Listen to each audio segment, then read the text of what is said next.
Welcome to the 24-Hour Woman Show with Cheryl Liew-Chng. Hi, if you are curious about what it would take to work in an environment where the social and the corporate norms are working against you, or if you're thinking about a corporate crossover to be your own boss, you want to know what it takes? Listen in to Conversations with Uncommon Women. My name is Cheryl, and I'm here to interview Amy Takemura, who will share with you her journey. Let's listen in right now to my conversation with Amy. Welcome, Amy. Hi, thank you for having me. You are the co-founder and the head of PTXcom. Could you share with us, I think one of the interesting thing when we were looking at interviewing you was your background in corporate Japan, in your various roles as a management consultant into Amazon and into Disney. What were some of the challenges that you face in the workplace, given that it's still very seldom a dual income household in Japan? So each company has a very distinctive culture, especially the bigger and more established the companies, the corporate culture is quite strong. So what I was sort of ingrained with at McKinsey that I work for, when I joined Amazon.com, a lot of the roles that I firmly believed in didn't work. So I had to really readjust and realign myself to fit with the Amazon culture. And once you know and fit the culture, it's all about building a rapport and delivering your goal with a team. So it's really about finding how you fit with the new corporate culture and what's the best way to contribute within the new culture, especially when you're starting at the beginning.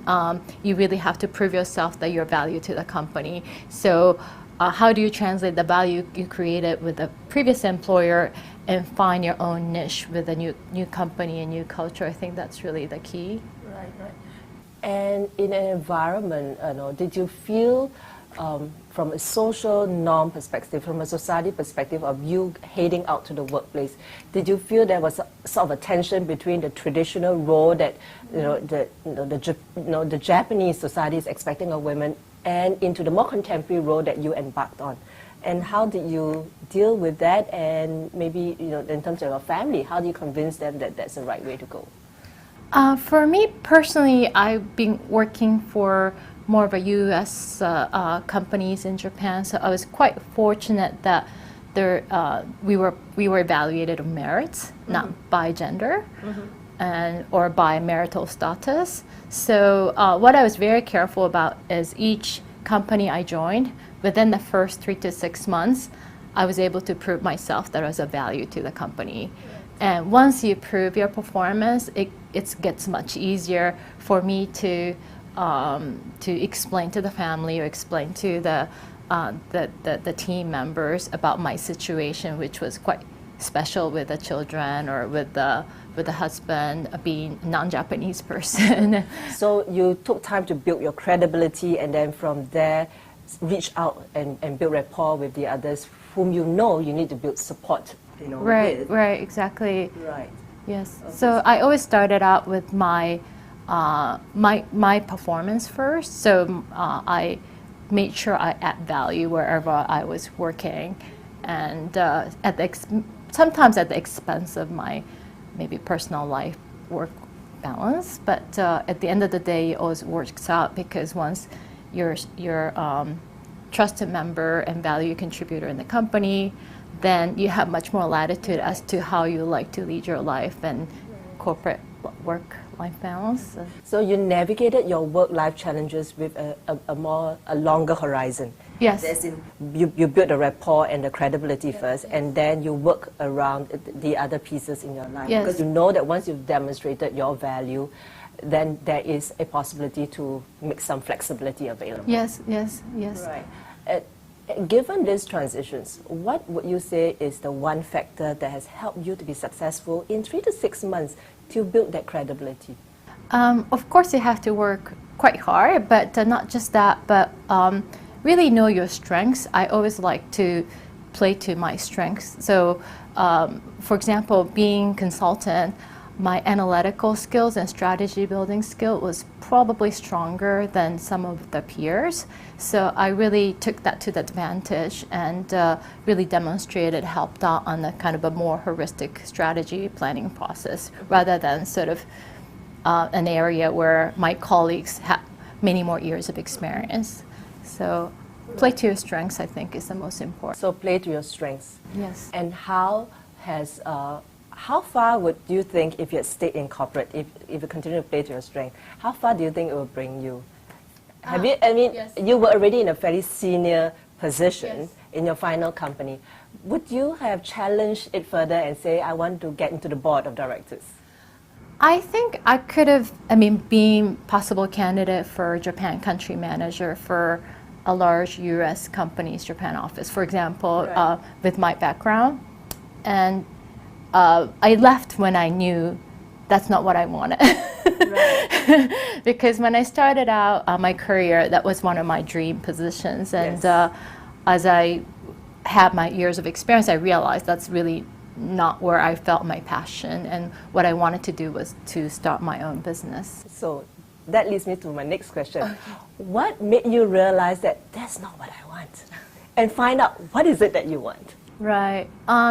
It's, for me, process of elimination works the best. So it sounds somewhat negative, but I always knew what I didn't like doing and what I enjoyed doing. So I try to consolidate things that I really enjoy, which was creating new businesses and building a team and creating new value to the society. And I could have done this working for another company, of course, but I've got a little bit more ambitious that I wanted to create something entirely new from the baby incubation. Right. So the only way to do that was to start your own business.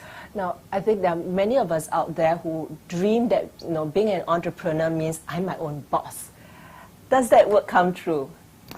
I actually never wanted to be a boss. I didn't enjoy managing people at the beginning, to be quite honest. I always enjoyed working with people, so I really enjoy working in a very flat environment, even PTX as well, that we don't really have a hierarchy in the company. Right. Anybody can say anything to help make a better decision. Right. So for me, having flexibility is very important. So by being your own boss, you do create flexibility. So that's definitely a big benefit of having your own company. But at the same time, building a team is also quite rewarding. So when you decided that you want to be an entrepreneur, what did you hope to achieve by being an entrepreneur? I've always focused on social value. So the reason why I wanted to join a consulting firm was I wanted to do something of a greater good. And with PTX and this company, we wanted to really contribute to the creative world and people who have a great passion and want to communicate that passion through events. We want to support the people through a platform. So we always start with a kind of social mission and value. How long did this sit with you before you took that leap of faith? And how did you convince the people around you to say that you're not crazy throwing away a very reputable position and role and jump into, nobody knows what's going to turn out? Every step of my career, people around me always thought I was making relatively crazy decisions. When I started my management consulting career, my parents thought I was crazy because they come from medical family, very established. And at that point of time, management consulting is not really heard of in Japan. It was a very new industry. And then internet was a very new thing as well. So every step of the time, I try to listen to my heart, not so much to other people. I mean, of course, I value their opinions, but at the end of the day, it's your life and your career, and you have to do what fulfills you, not your parents or colleagues, other friends. So how long did the idea sit with you before you told your boss, this is it? It took some years, but I supported are the founding body of our company today in advisor role for a few years. And at that point, we felt that by committing ourselves 100%, we can really push the project forward. Right. That's when we decided that now or never. Okay. And that brings me then to this company, this baby that you have nurtured, PTX. The objective is try to change the world with more accessibility through technology and service for everyone. Mm-hmm. And how do you think PTXcom is fulfilling that particular role?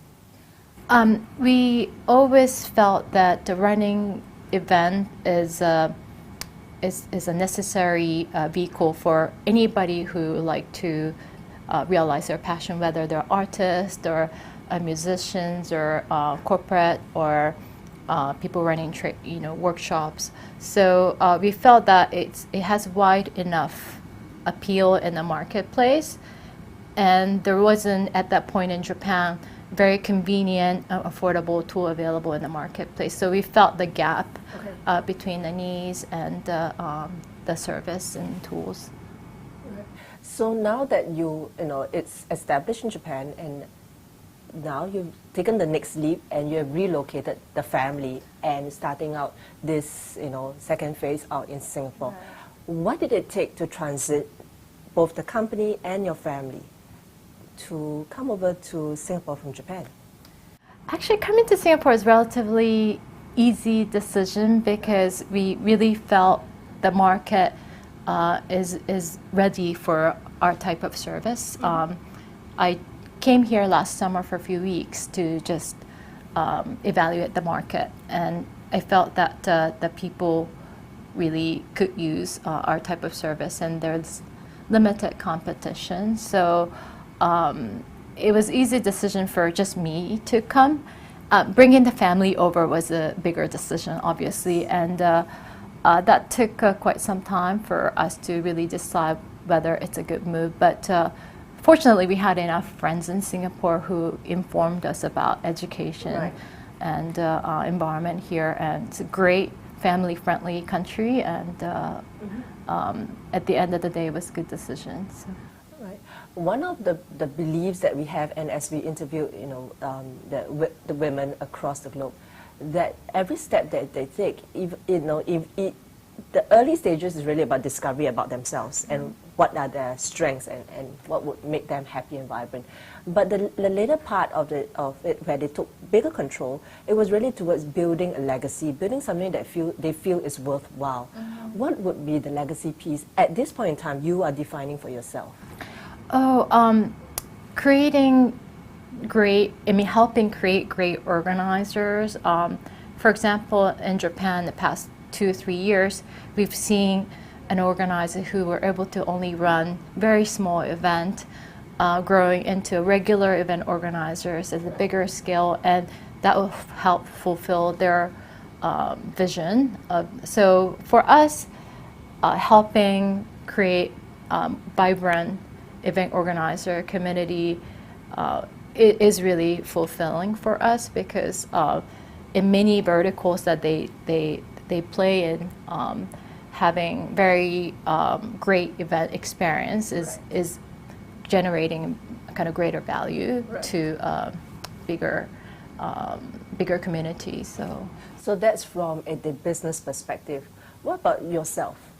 What is what would you like to be known for, besides the business? Oh, besides the business? Yes. As a person. I see. I would like to be known for somebody who who's a role model for other women who like to be their own entrepreneurs. And I feel very fortunate that with all the circumstances, I can have children and have very fulfilling career. Mm-hmm. But for some reason, many people think having your own company and managing children, managing those two goals is very difficult and impossible. So I would like to be one of the role models that it could be done, and it's actually very fulfilling.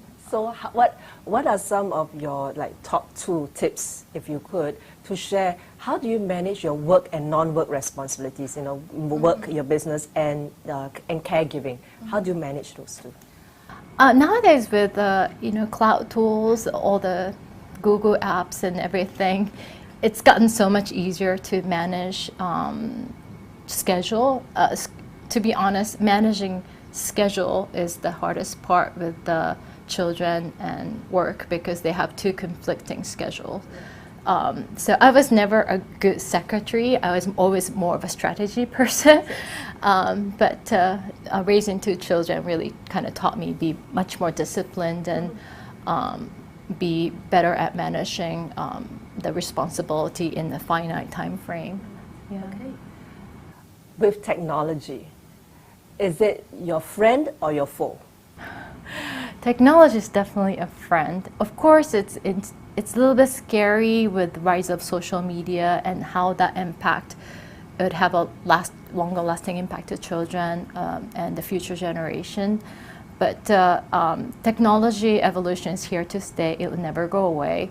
And we always have to be really watching for how to use it for better for everyone, as opposed to worrying about the side effects or. Right. So you use technology to your advantage. Yes. So in the new generation of women are coming up fully exposed to all this technology that's in place. What opportunity do you see available right now for women that are about to graduate and come to the workplace? What opportunities do you see for them, and how can they seize that opportunity? Actually, for new fresh graduates with growing up with social media, there's so many opportunities leveraging either social media or building your own cloud services in the areas that women need or the society needs. Many people don't actually take the leap of faith and really figure out unmet needs and create services out of it. So with social media, people know how to market themselves. So once you have a good idea, you can make it into product with a relatively inexpensive cloud tools and prototype it and really create your own business very quickly. Right. Well, I want to thank you for sharing with us. And as usual, we have a couple of questions for you. I think 2 questions that Amy and I would love to hear from you would be, number 1, now that you hear from Amy that she's really driven from a sense of passion, what is your passion? Have you asked yourself at your job or moving into being an entrepreneur, what is your passion? That's number 1. Number 2, if there is a service like PTXcom available, what would you use it for in terms of events? We'd love to hear from you. Send us your love and your comments. Visit us at mylifeworks.com, and you can view this interview and give us your comments. Send us your love and tell us what this interview means to you. We'd love to hear from you. My name is Cheryl, CEO and founder of mylifeworks.com. I look forward to seeing you again in the next Conversations with Uncommon Women.